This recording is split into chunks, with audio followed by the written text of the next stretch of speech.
ವೀಕ್ಷಕರಿಗೆಲ್ಲ ನಮಸ್ಕಾರ. ಸ್ವಯಂ ಕಲಿಕೆ ಅಭಿಮಾನಿಗಳಿಗೆ ಸ್ವಾಗತ. Welcome to the family, welcome to ಅನು ಸ್ವಯಂ ಕಲಿಕೆ. ನೋಡಿ ಕಲಿ ಸ್ನೇಹಿತರೆ, ಇವತ್ತೊಂದು ದಿನ ಒಂದು ಸೋರೆಕಾಯಿನ ಉಪಯೋಗಿಸ್ಕೊಂಡು ಯಾವ ರೀತಿ ಕರಿ ಮಾಡೋದು ಅಂತ ಹೇಳ್ಕೊಡ್ತೀನಿ. ಬನ್ನಿ. ಇಲ್ಲಿ ನಿಯರ್ಲಿ ಒಂದು ಅರ್ಧ ಕೆಜಿಯಷ್ಟು ಸೋರೆಕಾಯಿನ ತೆಗೆದಿಟ್ಕೊಂಡಿದ್ದೀನಿ. ಇದೇನಪ್ಪ ಇದು ಮೇಡಮ್ ಗಲೀಜಾ ಅಂತ ಕೇಳಿದ್ರೆ ಖಂಡಿತ ಅಲ್ಲ. ಇದು ಗಿಡ ಇದ್ದಾಗ, ಗಿಡದಲ್ಲೇ ಎಳೆದಿದ್ದಾಗ ಏನಾದರೂ ಟಚ್ ಮಾಡೋ ಅಥವಾ ಕಡ್ಡಿ ತಾಕೋ ಈ ರೀತಿ ಆಗಿರುತ್ತೆ. ಆನಂತರ ನಾನು ಅದನ್ನೇನು ಮಾಡಿದ್ದೀನಿ, ಸಿಪ್ಪೆ ನೀಟಾಗಿ ತೆಗೆದು ಒರೆದು ಒಳಗಡೆ ಇರೋ ಬೀಜನೂ ತೆಗೆದು ಈ ರೀತಿ ದಪ್ಪದಾಗಿ ಹಚ್ಚಿಟ್ಕೊಂಡಿದ್ದೀನಿ. ಸಮಥಿಂಗ್ ಡಿಫ್ರೆಂಟ್ ಆಗಿ ಚೆನ್ನಾಗಿ ಇರುತ್ತೆ ಈ ರೆಸಿಪಿ. ಅದನ್ನ ನಿಯರ್ಲಿ ನಾನೊಂದು ಅರ್ಧ ಕೆಜಿಯಷ್ಟು ತೆಗೆದಿಟ್ಕೊಂಡಿದ್ದೀನಿ.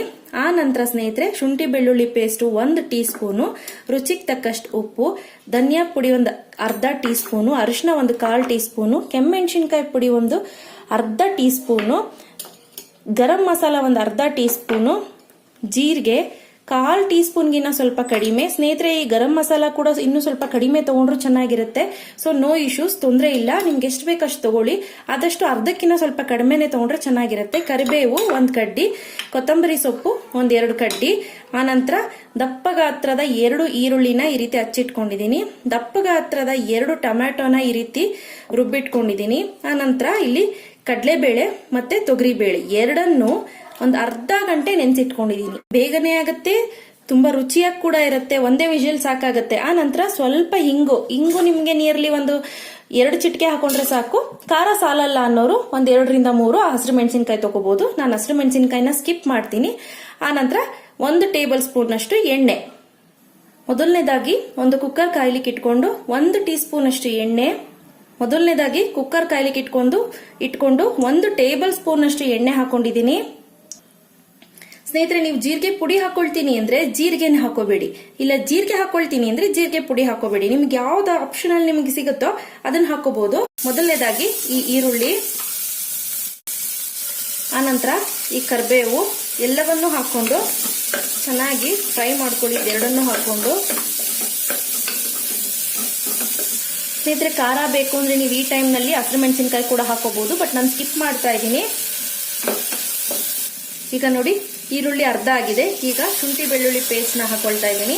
ಇದನ್ನು ಅಷ್ಟೇ ಅದ್ರ ರಾ ಸ್ಮೆಲ್ ಹೋಗೋ ತನಕ ಚೆನ್ನಾಗಿ ಫ್ರೈ ಮಾಡ್ಕೊಳ್ಳೋಣ. ಈಗ ಇಮಿಡಿಯೇಟ್ ನಾವು ರುಬ್ಬಿಟ್ಕೊಂಡಿರುವಂತಹ ಟೊಮ್ಯಾಟೊ. ಸ್ನೇಹಿತರೆ, ಹಚ್ಚ ಕೂಡ ಹಾಕೋಬಹುದು. ಹಚ್ಚಾಕೋದ್ರಿಂದ ಕೆಲವು ಸತಿ ಬಾಯಿಗೆ ಸಿಗುತ್ತೆ, ತುಂಬಾ ಹೊತ್ತು ಬೇಯಿಸಬೇಕಾಗತ್ತೆ. ಸೊ ಈ ರೀತಿ ಮಾಡ್ಕೊಂಡ್ಬಿಟ್ರೆ ನಿಮ್ಗೆ ತುಂಬಾ ಹೊತ್ತು ಬೇಯಿಸೋ ಅವಶ್ಯಕತೆ ಬರೋದಿಲ್ಲ. ನೋಡ್ತಾ ಇರ್ಬೋದು, ಈ ಟೊಮ್ಯಾಟೊ ಏನಿದೆ ಅದು ಚೆನ್ನಾಗಿ ಬೆಂದು ಅರ್ಧ ಸುಂಡಿದೆ. ಈಗ ಇದಕ್ಕೆ ನಾನು ಕೆಮ್ಮೆಣಸಿನ್ಕಾಯಿ ಪುಡಿ, ಧನಿಯಾ ಪುಡಿ, 1/4 ಟೀ ಸ್ಪೂನ್ ಅಷ್ಟು ಅರಿಶಿನ, ಇಷ್ಟು ಬೇಡ, ಸ್ವಲ್ಪ ಜೀರಿಗೆ ಪುಡಿ, ಅನಂತರ ಈ ಗರಂ ಮಸಾಲ. ಸೊ ಇದೆಲ್ಲವನ್ನು ಹಾಕೊಂಡು ಚೆನ್ನಾಗಿ ಒಂದು 2 ನಿಮಿಷ ಈ ರೀತಿ ಫ್ರೈ ಮಾಡ್ಕೊಳ್ಳೋಣ. ಸೊ ಈ ರೀತಿ ಫ್ರೈ ಮಾಡೋದ್ರಿಂದ ಮಸಾಲೆ ತುಂಬಾ ಬೇಯಬೇಕು ಅನ್ನೋ ಅವಶ್ಯಕತೆ ಬೀಳೋದಿಲ್ಲ. ಓಕೆ, 2 ನಿಮಿಷ ಆಗಿದೆ ಸ್ನೇಹಿತರೆ. ಈಗ ನಾನು ನೆನೆಸಿಟ್ಕೊಂಡಿರುವಂತಹ ಕಡಲೆಬೇಳೆ ಮತ್ತೆ ತೊಗರಿಬೇಳೆ ಎರಡನ್ನೂ ಹಾಕೊಳ್ತಾ ಇದ್ದೀನಿ. ಈ ರೀತಿ ಹಾಕ್ಬಿಟ್ಟು ಚೆನ್ನಾಗಿ ಇದನ್ನ ಹುರ್ಕೊಳ್ಳೋಣ. ಈಗ ನೋಡಿ ಸ್ನೇಹಿತರೆ, ನಾನು ಹಚ್ಚಿಟ್ಕೊಂಡಿರುವಂತಹ ಈ ಸೋರೆಕಾಯಿ ಏನಿದೆ ಅದನ್ನ ಇದಕ್ಕೆ ಹಾಕೊಳ್ತೀನಿ. ನೀರೆಲ್ಲ ಹಾಕ್ಲಿಕ್ಕೆ ಹೋಗ್ಬೇಡಿ, ನೀರು ತೆಗೆದೇ ಹಾಕೊಳ್ಳಿ ಇದೆಲ್ಲವನ್ನು. ಈಗ ನೋಡಿ, ಇದನ್ನೆಲ್ಲ ಚೆನ್ನಾಗಿ ಮಿಕ್ಸ್ ಮಾಡ್ಕೊಳ್ಳೋಣ. ಒಂದೊಳ್ಳೆ ಮಿಕ್ಸ್ ಕೊಡ್ತಾ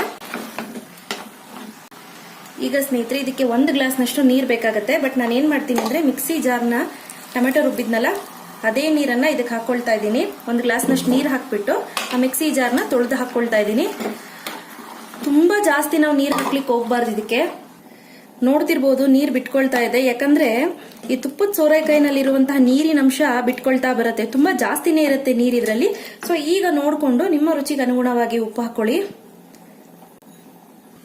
ಸ್ನೇಹಿತರೆ, ಕನ್ಸಿಸ್ಟೆನ್ಸಿ ನೋಡ್ತಿದ್ದೀರಾ ಅಲ್ವಾ ಯಾವ ರೀತಿ ಇದೆ ಅಂತ.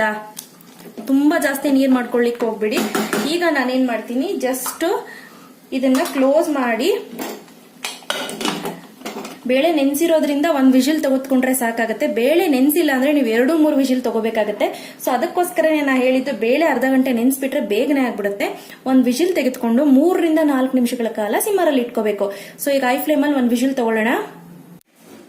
ಓಕೆ ಸ್ನೇಹಿತರೆ, ಪ್ರೆಷರ್ ಹೋಗಿದೆ. ಜಸ್ಟ್ ನಾನು ಒಂದೇ ಒಂದು ವಿಷಲ್ ಕೂಗಿಸ್ಕೊಂಡಿದ್ದೀನಿ. ನೋಡ್ತಿದ್ದೀರಲ್ಲ, ಈಗ ಇದಕ್ಕೇನೆ ಸ್ವಲ್ಪ ಕೊತ್ತಂಬರಿ ಸೊಪ್ಪನ್ನು ಹಾಕೊಳ್ತಾ ಇದ್ದೀನಿ. ಡೆಕೋರೇಷನ್ ಕೂಡ ಚೆನ್ನಾಗಿರುತ್ತೆ. ಆನಂತರ ಹಿಂಗು ಒಂದ್ 2 ಚಿಟಿಕೆ ಅಷ್ಟು ಹಿಂಗ್ ಹಾಕೊಂಡ್ರೆ ಸಾಕು. ಸೊ ಈಗ ಇದನ್ನ ಒಂದು ಒಳ್ಳೆ ಮಿಕ್ಸ್ ಕೊಡೋಣ. ಸೊ ನೀವು ನೋಡ್ತಾ ಇರ್ಬೋದು, ನಾನು ಒಂದೇ ವಿಷಲ್ ತೆಗೆದುಕೊಂಡಿರೋದು. ಮೇಡಮ್ ಕಡಲೆಬೇಳೆ ಬೆಂದಿದೆಯೋ ಇಲ್ವೋ ಅಂತ ನಿಮ್ಗೆ ಡೌಟ್ ಇದೆ ಅಂದ್ರೆ ನೋಡಿ, ನಾನು ತೋರಿಸ್ತೀನಿ. ನೋಡಿ ಎಷ್ಟು ನೀಟಾಗಿ ಮ್ಯಾಶ್ ಆಗ್ತಿದೆ. ತುಂಬಾ ಸುಡ್ತಿದೆ, ಸಾರಿ. ನೋಡಿ ಚೆನ್ನಾಗಿ ಮ್ಯಾಶ್ ಆಗ್ತಿದೆ. ಸೊ ಇದು ಚಪಾತಿ, ಪೂರಿ, ಮುದ್ದೆ ಜೊತೆಗೂ ಕೂಡ ತಗೋಬಹುದು. ಸ್ನೇಹಿತರೆ, ನೋಡ್ತಿದ್ದೀರಾ ಅಲ್ವಾ ಯಾವ ರೀತಿ ಕರಿ ತಯಾರಾಗಿದೆ ಅಂತ. ತುಂಬಾ ಚೆನ್ನಾಗಿರುತ್ತೆ, ಆರೋಗ್ಯಕ್ಕೂ ಕೂಡ ತುಂಬಾ ಒಳ್ಳೆಯದು. ಬಟ್ ಏನಾದ್ರೂ ಇನ್ ಕೇಸ್ ಬಾಣ್ತಿದೀರೋ ಆಗಿದ್ರೆ ನೀವು ಇದನ್ನ ತಿನ್ಬೇಡಿ, ತುಂಬಾ ಶೀತ ಉತ್ಪತ್ತಿ ಮಾಡುತ್ತೆ ದೇಹದಲ್ಲಿ ಅಂತ ಕೂಡ ಹೇಳ್ತಾರೆ. ಸೊ ನೀವು ನೋಡ್ತಿದ್ದೀರಾ ಅಲ್ವಾ ಎಷ್ಟು ಸಿಂಪಲ್ ಆಗಿ ಮಾಡಿದಂತಹ ಸೋರೆಕಾಯಿ ಪಲ್ಯ. ಸಮಥಿಂಗ್ ಡಿಫ್ರೆಂಟ್, ಸಮಥಿಂಗ್ ಯುನಿಕ್ ಆಗಿ ಚೆನ್ನಾಗಿರುತ್ತೆ. ಸೊ ಇವತ್ತು ನಾನು ಮಾಡಿದ ಇಷ್ಟ ಆಯ್ತು ಅಂದ್ರೆ ಲೈಕ್ ಬಟನ್ ಹಿಟ್ ಮಾಡಿ, ಇನ್ನೂ ಇಷ್ಟ ಆಯ್ತು ಅಂದ್ರೆ ಶೇರ್ ಮಾಡಿ. ಗೊತ್ತಲ್ವಾ ನನ್ನ ಚಾನಲ್ ಹೆಸರು ಅನು ಸ್ವಯಂ ಕಲಿಕೆ ನೋಡಿ ಕಲಿ. ಮತ್ತಷ್ಟು ಈಸಿ ಹಾಗೂ ಇಂಟ್ರೆಸ್ಟಿಂಗ್ ರೆಸಿಪಿಯೊಂದಿಗೆ ಮುಂದಿನ ಸಂಚಿಕೆಯಲ್ಲಿ ಭೇಟಿ ಆಗ್ತೀನಿ. ಟಿಲ್ ದೆನ್ ಟೇಕ್ ಕೇರ್, ಬಾಯ್.